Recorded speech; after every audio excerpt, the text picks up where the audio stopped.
Monsters wear many faces.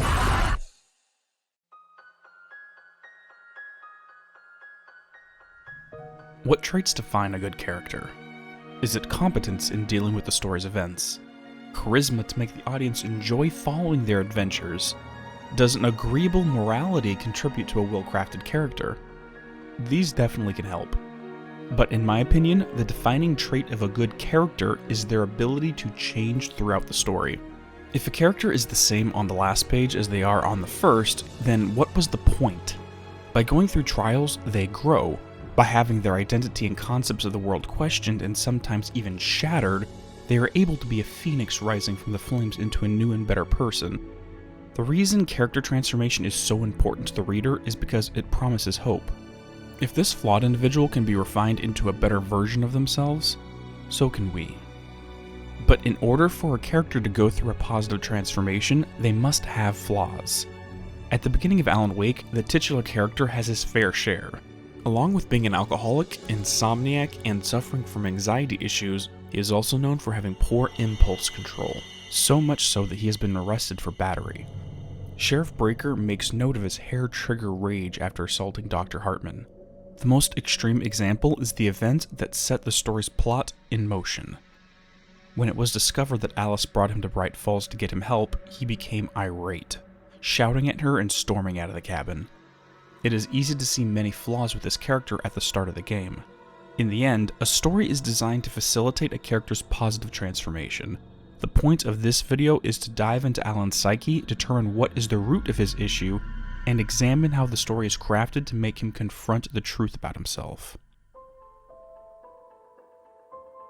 One easy method of judging his mental state is by looking at his encounters with other people. 3 primary examples at the start of the game are relevant to establishing a baseline. These are his encounters with the Anderson brothers, Pat Maine, and Rose Marigold. With the elderly brothers, his brief encounter was friendly, playing a tune on the jukebox and being asked if he can sneak them booze. Nothing really stands out here, but that is the point. His demeanor is normal. Rose, however, is a huge fan of the books. Immediately upon recognizing Alan, she fangirls over him. He is dismissive towards her, commenting that listening to her gives him a headache. With Pat Maine, we see both of these character dynamics. During the initial part of the conversation, he is friendly. However, after Maine recognizes Wake and invites him to a radio show, Alan puts up a wall. His tone of voice shifts, and the conversation rapidly ends. Based upon these examples, his disposition follows a simple if-then formula. If his work as an author is mentioned, then avoid the conversation by any means. If it is not mentioned, then be pleasant.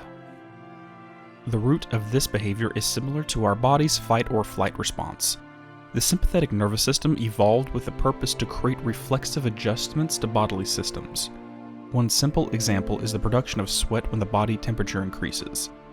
This fight or flight response develops to make biochemical changes in response to something the individual perceives as an acute threat. While this generally is used to describe a physical threat, such as our ancestors encountering a violent animal, in Alan's case, this threat is due to an underlying psychological stressor. But what is his stressor? While this line of dialogue was said to Barry, not Alan, it encompasses his insecurities perfectly.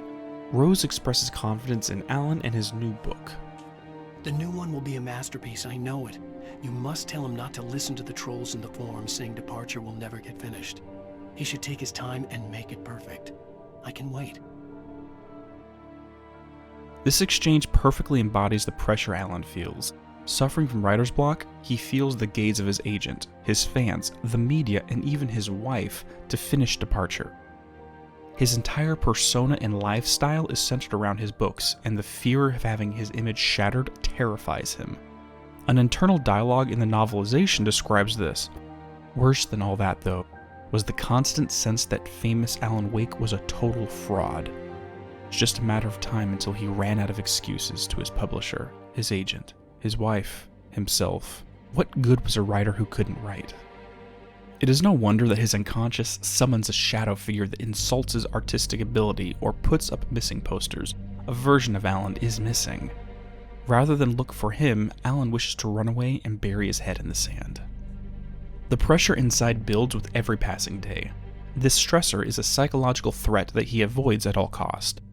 We witness in the game Alan's mental fight or flight response flare up like a reflex to keep him from confronting it. His sarcastic comments to Rose, rejecting Pat's offer, and especially his violent outburst with Alice when confronted with the typewriter. An animal backed into a corner loses the option for flight, so they must rely on the fight response to survive the threat. The more trapped one feels by the perceived threat, the more violent their desire to avoid it becomes. While driving to the cabin, a stern refusal to engage in conversation pushed this threat away. However, this would not suffice upon learning that the vacation he believed would put thousands of miles between him and his stressor was a ruse. Alice used it to introduce him to a therapist. The confrontation of this stressor caused his more aggressive tendencies to flare up in self-defense when he shouted at his wife and stormed off. One weird way to look at the varying intensity of his behavior is Newton's third law of motion. If object A exerts a force on object B, then object B exerts an equal force back onto object A. This law is intended to refer to two forces that act upon each other, such as a bird's wings pushing the air down as the air pushes the birds upwards. However, it can be twisted into a new paradigm and applied to human psychology. For Alan, the feeling of worthlessness and fear of being a fraud is a reality that he is afraid to confront. These dark thoughts are things he actively avoids, attempting to suppress them. Whenever another individual forces him to think about or confront this fear, his automatic reaction is to push back with equal force. In a way, he is fighting to avoid a mental danger. The Andersons do nothing to make him think about his fears, so he behaves normally. Rose's entire conversation involves a constant reminder of what he had and his insecurities about the future. However, she did not directly address a new book, so the mental force she exerted upon him was minor. A force he could push back via the third law of motion with dismissive and sarcastic conversation.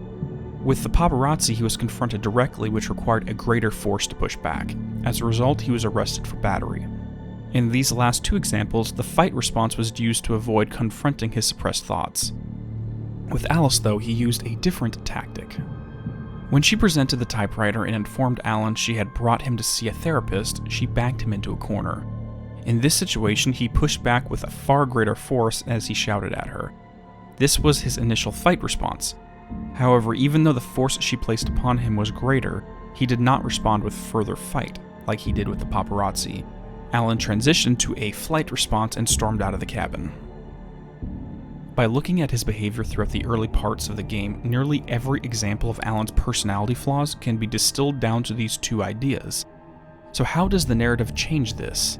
How does it force him to confront the dark thoughts he has guarded so desperately?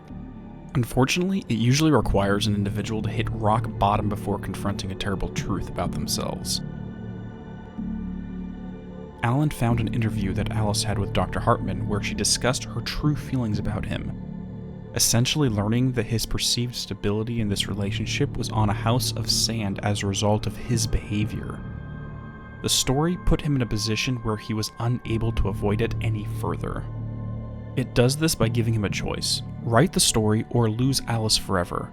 This dilemma brings up the question: does his love for her outweigh his suppressed fears? The answer is an unequivocal yes. More often than not, we will do things for those we care for that we will never do for ourselves, to brave any danger for the sake of others. If Alan's fears are personified as a dragon to be slain, at the start of the story, he feared entering the dragon's cave. Anyone who would allegorically push him towards the cave, he would fight against out of fear of what waited inside. In this allegory, Alice was taken and kept trapped in the back of the dragon's cave.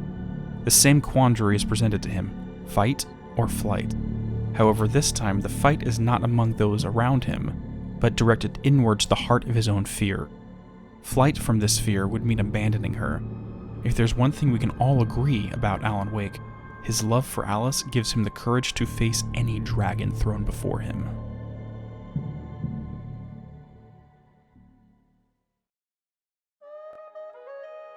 Thank you all for watching. If you enjoyed, please drop a like, as it really does help out the channel. If you would like updates on new uploads, feel free to subscribe or follow me on Twitter. Have a good day, and peace be with you all.